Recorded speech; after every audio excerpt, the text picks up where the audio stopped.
Malam itu, sesuatu yang tak terlihat mulai mendekati Azam. Perasaan dingin menjalar di tubuhnya, seolah ada mata yang terus mengawasi setiap langkahnya. Di episode ketiga dari serial horor Calon Tumbal Pabrik Gula karya Melanie Ayu, misteri yang sebelumnya hanya terasa samar, kini mulai menunjukkan wujudnya. Keanehan demi keanehan terjadi di sekitar Azam. Hal-hal yang tak masuk akal mulai bermunculan, membuatnya mempertanyakan apa yang sebenarnya sedang terjadi di balik kehidupan keluarga Linggar. Apakah semua ini hanya kebetulan? Atau ada sesuatu yang jauh lebih gelap sedang menunggu?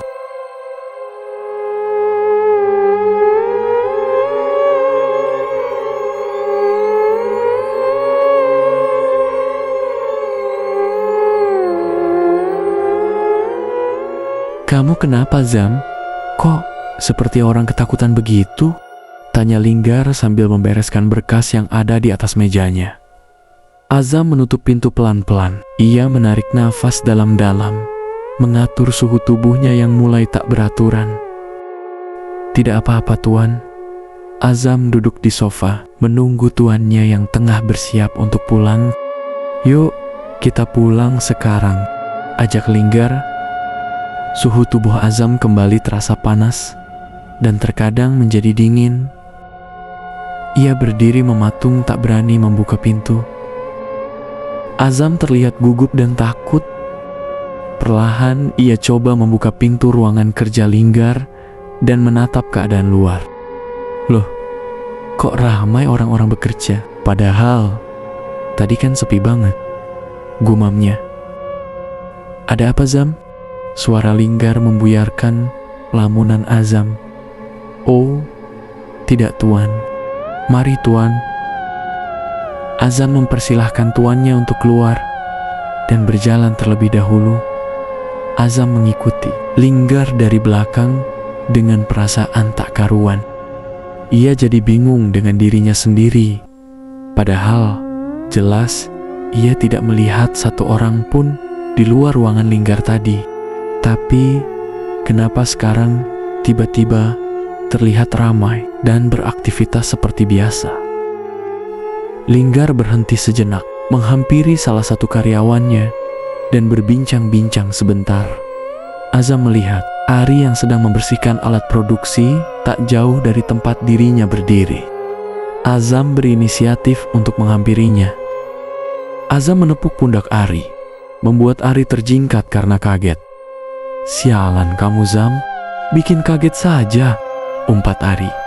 "Maaf, lagian kamu ngapain ngelamun begitu?" "Aku lagi serius, bukan ngelamun. Ada apa sih?" "Kamu dari tadi di sini, Eri." "Lah, ya iyalah, Zam. Kan aku kerjanya memang di sini. Kamu tadi ngobrol sama aku kan, Eri?" "Kapan?" "Justru kamu yang aku panggil diam saja. Kamu ngapain sih tadi? Kelihatan buru-buru, seperti sedang dikejar hantu saja." Azam mengusap-usap tengkuknya.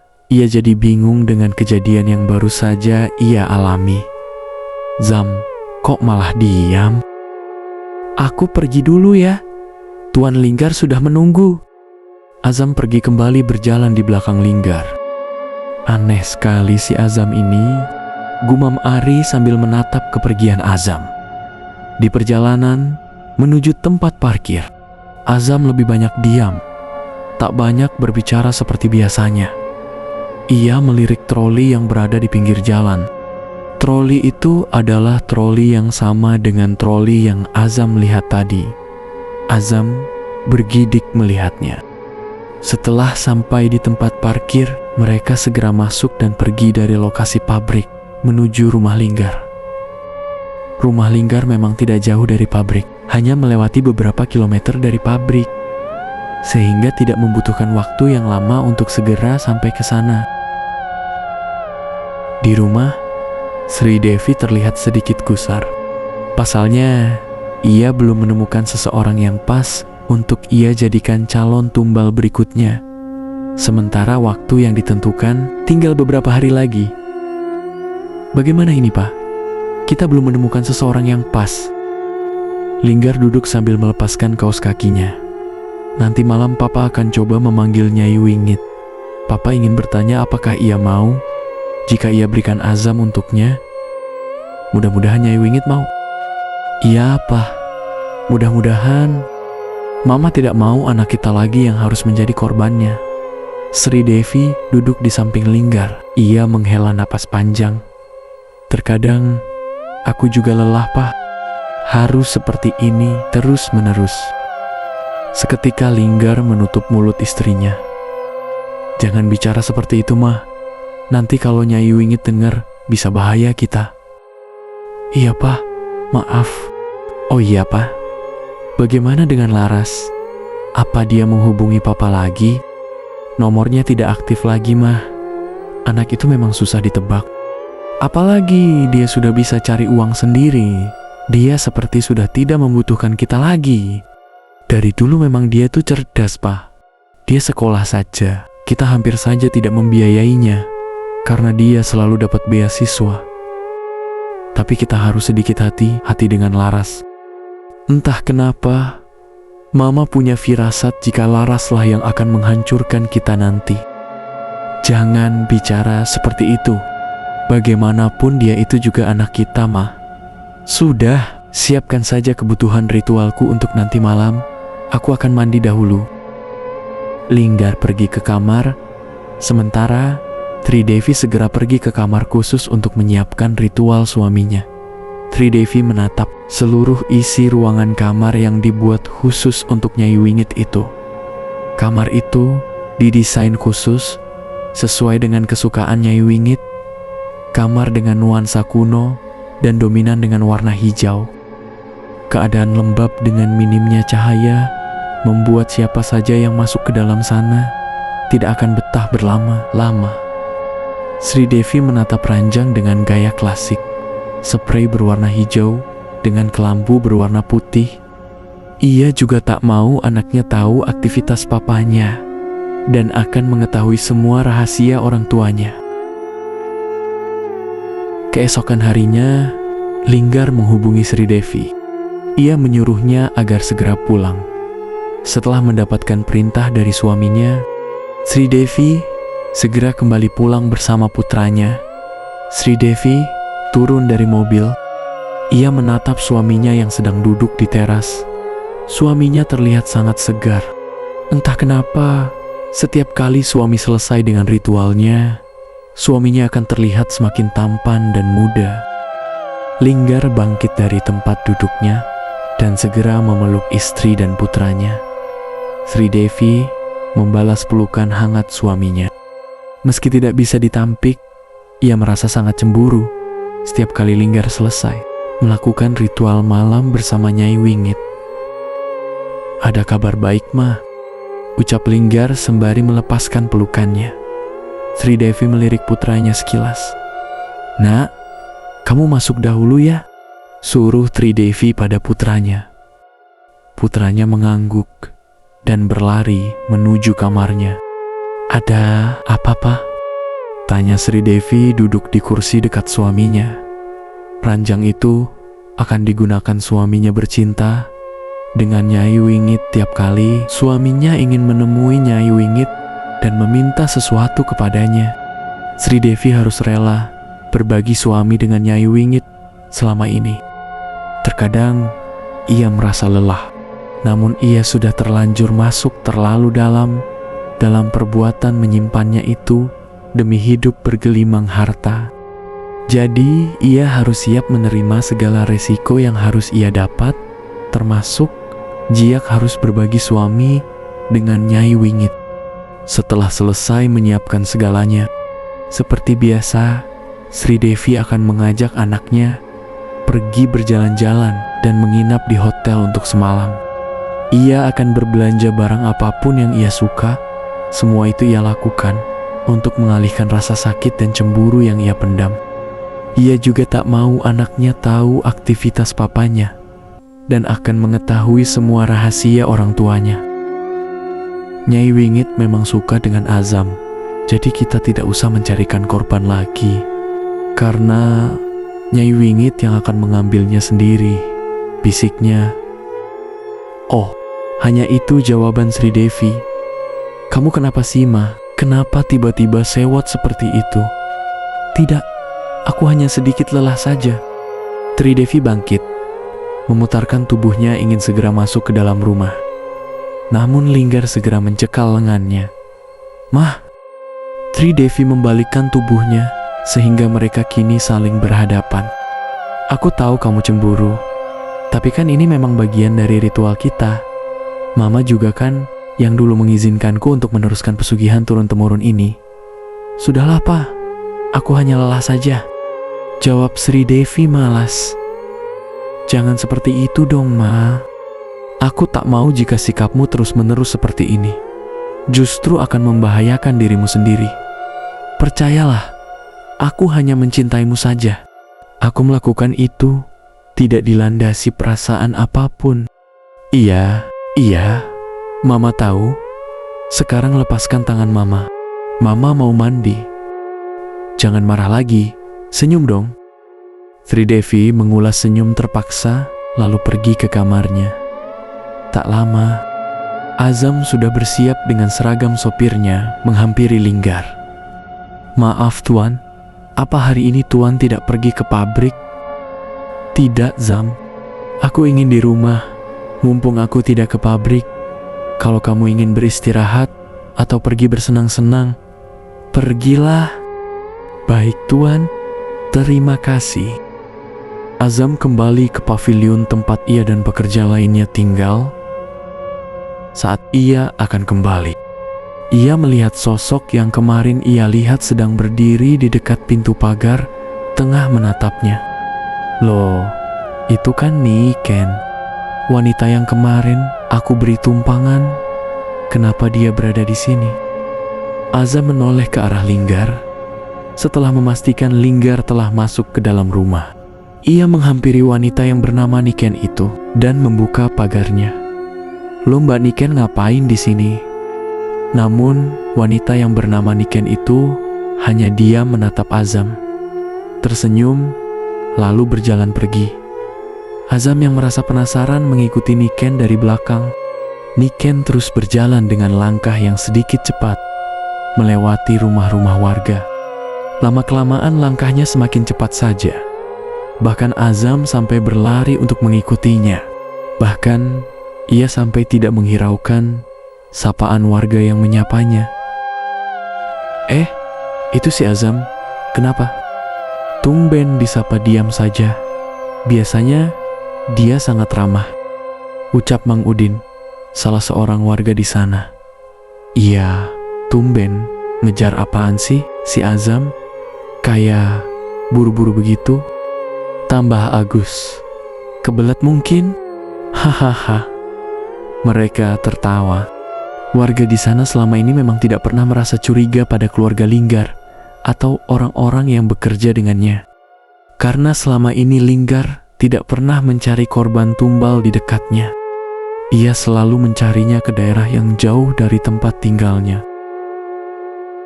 Loh, pergi kemana Niken tadi?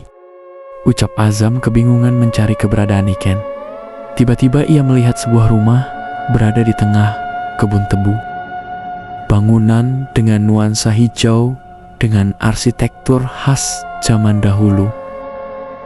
Lah, sejak kapan di tengah kebun tebu ini bangunan? Ucap Azam kebingungan. Tak lama pintu rumah itu terbuka. Azam mundur pelan-pelan. Ternyata yang membuka pintunya itu adalah Niken. Sini Mas, masuk, panggil Niken. Meskipun sedikit kebingungan, Azam melangkah maju mendekati. Entah kenapa, Azam seperti sudah terhipnotis oleh Niken. Azam masuk ke dalam rumah Niken. Ia memandangi seisi rumah Niken. Setelah berada di dalam, Niken perlahan menutup kembali pintunya, membuat Azam sedikit terjingkat karena kaget. Loh, kok ditutup Mbak Niken? Gak enak kalau ada yang melihat. Tidak apa Mas, tidak akan ada yang melihat. Silahkan duduk Mas, saya ambilkan minum.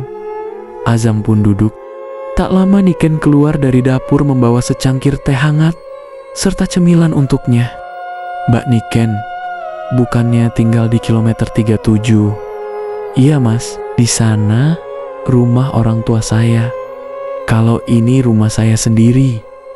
"Oh, tapi kok saya baru tahu kalau di sini ada rumah ya? Saya sudah lama kok mas tinggal di sini." "Mungkin masnya tidak lihat karena tertutup oleh tanaman tebu dan pepohonan lainnya." "Oh, mungkin ya. Saya juga jarang kemari sih.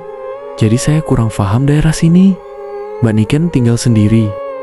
"Iya mas, suami saya sudah lama meninggal." "Oh, jadi Mbak Niken ini janda," batin Azam sambil senyum-senyum sendiri. "Apa tidak apa-apa kalau saya di sini?" "Tidak apa-apa. Silahkan diminum mas." Azam menyeruput perlahan teh yang telah Niken buatkan. Usai meminum teh itu, Azam merasa ada sesuatu yang berbeda dari dalam tubuhnya. Ada dorongan lain yang membuatnya jadi sangat menginginkan Niken yang tengah duduk di hadapannya. Dengan sigap, Niken membalas dan segera membimbingnya masuk ke dalam kamar.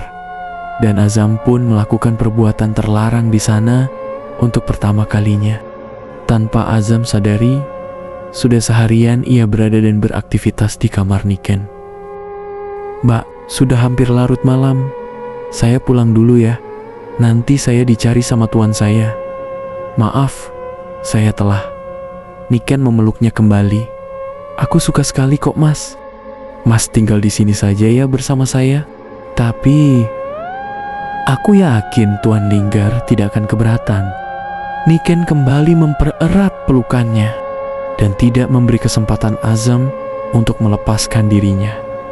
Azam benar-benar terbuai dengan keadaan itu. Ia jadi kehilangan akal sehatnya. Ia tak ingat apa-apa lagi. Ia hanya bisa menikmati sisa-sisa kekuatan yang ia punya untuk terus bercinta dengan Niken. Hingga tepat di tengah malam, Azam mulai merasa ada yang ganjal dengan Niken. Azam meraba bagian bawah tubuh Niken dalam keadaan gelap. Azam merasa tubuh Niken telah berubah. Azam merasa ada tubuh Niken jadi dipenuhi sisik yang mengelupas setiap kali ia usap. Azam meraba lebih ke bawah lagi. Betapa terkejutnya dia karena dia tidak mendapati adanya kaki Niken di sana. Kaki-kaki Niken berubah menjadi seperti ekor yang sangat besar. Dan yang lebih membuatnya panik, kini Niken bukan lagi memeluknya, namun lebih ke melilitkan tubuhnya pada tubuh Azam. Azam mulai sadar jika sosok yang sedang bersenggama dengannya kali ini bukanlah seorang manusia, melainkan seekor ular yang sangat besar. Azam berusaha untuk melepaskan dirinya dari lilitan Niken. Namun sebesar apa ia berusaha, ia tetap tidak bisa. Tubuh Niken semakin kuat melilitnya, membuat Azam semakin sulit untuk bernafas. Di tengah gelapnya ruangan itu, terdengar suara gelak tawa Niken yang tak lain adalah sosok Nyai Wingit. "Luar biasa sekali kamu anak muda. Aku sangat suka dengan permainanmu. Dan sekarang saatnya akan aku hisap seluruh sari-sari kehidupanmu untuk menambah kekuatan pada diriku." "Apa? Siapa kamu sebenarnya?" ucap Azam, merasa sedikit lega karena tubuh ular itu telah lepas dari tubuhnya. Tiba-tiba ada cahaya entah asalnya dari mana menerangi ruangan yang semula terlihat gelap. Azam memperhatikan benar-benar sosok makhluk yang berada di hadapannya itu. Sosok ular besar sedang meliuk-liuk di depannya. Makhluk itu memiliki kepala dan tangan manusia yang sangat cantik jelita. Namun pada area pinggul ke bawah, tubuhnya berganti dengan tubuh ular yang besar dan memiliki sisik. "Manusia bodoh. Aku adalah junjungan tuanmu, dan kamu adalah calon tumbal yang telah mereka berikan untukku, untuk menambah kekuatan padaku, dan untuk menambah kekayaan untuk mereka. Tidak mungkin, Tuan Linggar tidak mungkin melakukan itu." Azam meraba-raba pakaiannya. Ia berniat ingin segera memakainya. Dah berlari pergi dari hadapan ular itu. Namun, ia tidak dapat menemukan satupun pakaiannya di sana. Sekarang kamu bersiap-siaplah, karena aku akan segera menghisapmu. Bukankah kamu suka hidup bersamaku? Malam ini akan kuwujudkan impianmu. Aku akan menjadikanmu budakku mulai malam ini. Tidak, tidak. Azam turun dari ranjang dan berlari menuju pintu. Ia berusaha membuka pintu, namun tidak bisa. Sementara makhluk itu terus saja tertawa. Ekornya mengibas ke sana kemari. Azam semakin ketakutan. Ia coba mendobrak pintu itu. Namun, ia kalah cepat dengan makhluk itu. Ekor ular itu segera melilit tubuhnya dan mengangkatnya, membawa dirinya dekat sekali dengan wajah makhluk. Makhluk itu membuka mulutnya lebar-lebar dan mulai menghisap perlahan sari kehidupan Azam. Suara sisa-sisa nafas Azam yang mulai habis. Bola matanya perlahan terangkat ke atas, masuk ke dalam kelopaknya dan menghilang, menyisakan warna putih saja di bagian matanya.